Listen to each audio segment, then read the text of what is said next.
Hello everyone. Today is our 18th lecture of digital electronics. आज हम पढ़ेंगे एक नई कॉम्बिनेशन सर्किट जिसको हम बोलेंगे एनकोडर. ठीक है. सबसे पहले देखते हैं कि एनकोडर होता क्या है. कि encoder is a device a process that converts data from one format to another format.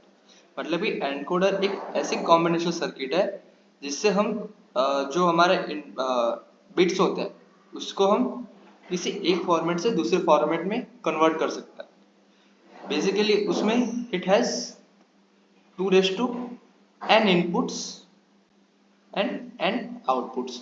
मतलब कि अगर हमारे पास 2 raised to n आउटपुट में अगर n आउटपुट है तो इनपुट उसके कितने होंगे एनकोडर के 2 raised to n होंगे.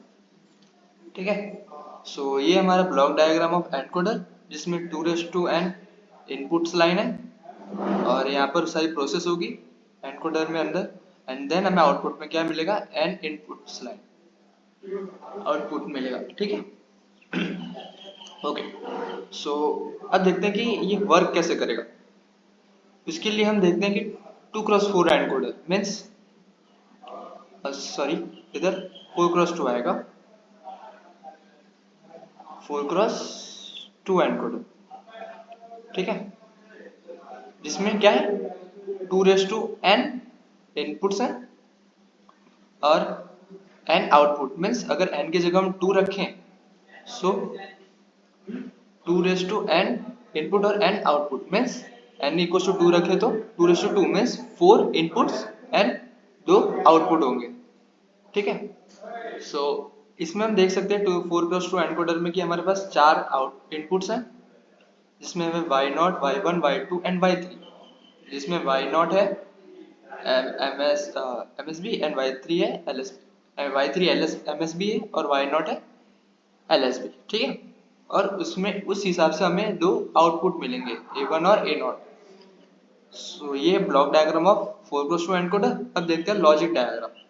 लॉजिक डायग्राम इसका लॉजिक कैसा होगा. अगर हम इसका ट्रूथ टेबल देखें अगर हमने इनपुट में चारों जीरो दिए हो 0 0 0. ठीक है. तो हमारा कोई भी आउटपुट 1 नहीं आएगा ना ही 0 देगा. मतलब वो इनवैलिड कंडीशन हो गई एक तरीके से किसकी एनकोडर की या बोलो 4x2 एनकोडर की. अगर हमने D3 D2 और D1 को 0 0 दिया और D0 को 1 दिया तो हमारे दोनों आउटपुट्स क्या मिलेंगे 0 0. मीन्स अगर हम थोड़ा लॉजिकल सोचे कि D0 को हम बाइनरी में कैसे लिखेंगे 0 0 मीन्स 0 डेसिमल में हो और उसको बाइनरी में लिखना हो तो कैसे लिखेंगे 0 0. वही दो इनपुट हमारे 0 0 बन गए. अब देखें कि D1 अगर 1 और बाकी के तीनों 0 हो तो क्या होगा. अगर 1 को हमें बाइनरी में लिखना हो तो हम 0 1 लिखेंगे. सेम 0 का है MSB और 1 LSB. Q1 पे 0 जाएगा और Q0 पे 1 मतलब Q0 1 आएगा और Q1 0. फिर अगर हम D2 पर देखें अगर D2 1 आ रहा है और बाकी के तीन 0 आ रहे हैं तो आउटपुट में हमें क्या मिलेगा 1 0. क्योंकि 2 को हम डेसिमल में कैसे बाइनरी में कैसे लिखेंगे 1 0 जो कि है यहाँ पर Q1 पर 1 एंड Q0 पर 0.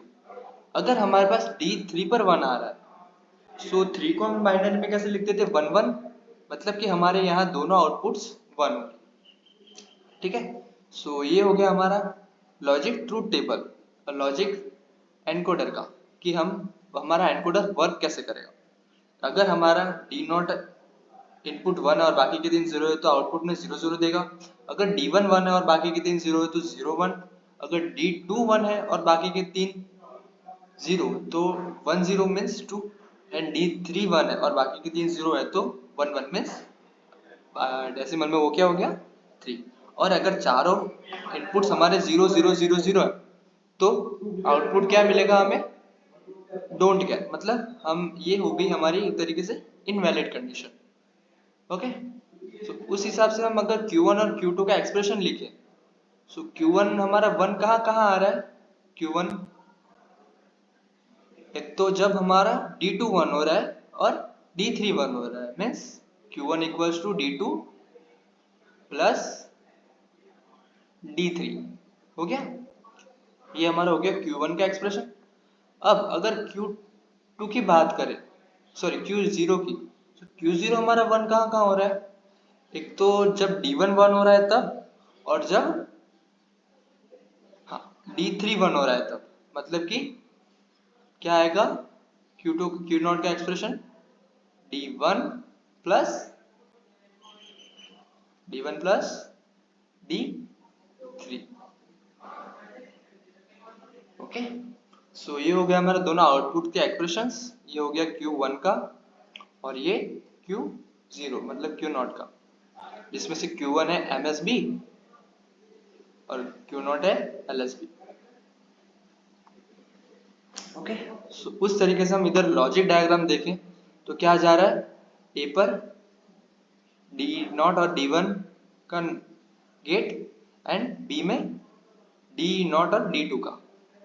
ओके, सो ये वी लाइन को हम अभी नेगलेक्ट करते हैं कि आगे हम चल के देखेंगे प्रायोरिटी एनकोडर को।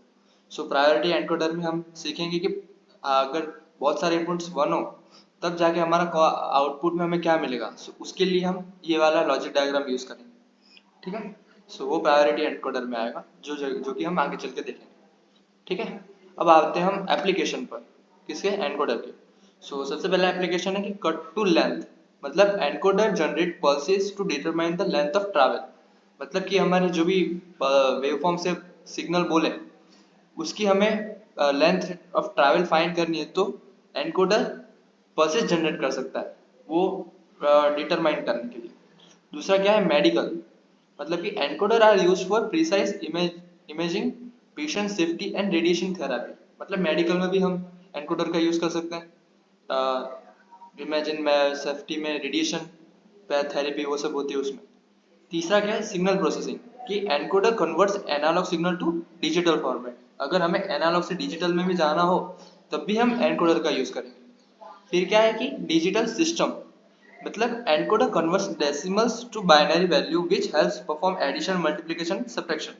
ये कह सकते हैं इम्पोर्टेंट है कि अगर हमें तरह तरह के performance addition, multiplication, subtraction, division, ये सब हमें अगर करना हो तो हम वो सब मोस्टली हम बाइनरी वैल्यू में करते हैं। तो अगर हमें डेसिमल वैल्यू दी गई हो या किसी और में, सो डेसिमल टू बाइनरी जाना हो तब भी हम एनकोडर का यूज करेंगे, क्योंकि वो मोस्टली हम बाइनरी में करना हमारे लिए इजी होता है, क्योंकि वही लैंग्वेज हमारा कंप्यूटर समझता है, वो वही लैंग्वेज वो अंडरस्टैंड करता है। इसलिए हमें डेसिमल टू बाइनरी जाना हो तो एनकोडर का यूज हम करेंगे। इसी का अपोजिट हम, अगर हमने डिकोडर में पढ़ा था कि हम बाइनरी टू एनी, मतलब डेसिमल या किसी में जाना हो जाकर इनपुट्स आउटपुट्स के हिसाब से, तो हम डिकोडर का यूज करेंगे। उसी हिसाब से यहाँ पर क्या है कि डेसिमल टू बाइनरी जाना हो तो हम एनकोडर का यूज करेंगे, ठीक है।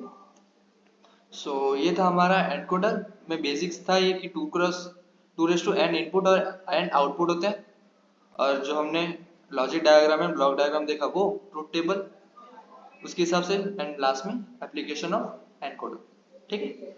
सो ये था हमारा encoder and 4x2 encoder, okay. So thank you so much.